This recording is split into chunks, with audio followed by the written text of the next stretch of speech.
ilicense yamasela namaxoki ngamahlwempu. uJudas Iscariot xa efuna uzuza apha beka amahlwempu phakathi. Phulaphula Lizwi FM sibonile lento eMzantsi Afrika. Amadoda atyebileyo namhlanje abeka amahlwempu phambili. Athi lento sifuna uyenzela amahlwempu. Kodwa nangoku amahlwempu awazangazuzento. Esusonga satshona kwezabo izusu namhlanje. uJudas Iscariot usebenzisa eloqhinga lokuthi lento ndiyenzayo ndiyenzela amahlwempu. Kanti ngalo lonke eloxesha injongo ukubeka esakhe isusu ngaphambili. Lapha eMzantsi Afrika ayafotwa amahlwempu. Foto amahlwempu ehlakazela. Thunyelwe ifoto labo eAmerica.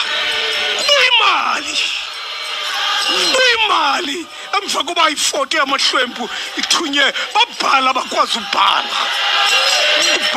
Kubhalelwa egameni lamahlwempu. Uyimali. Ingayokufika kwindawo ifoto ibifike kuyo.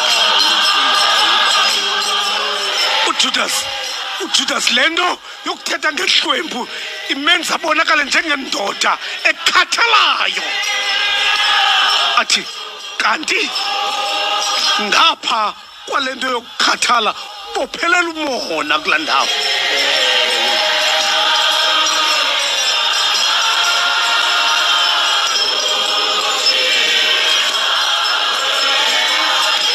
Nangoku eMzantsi Afrika.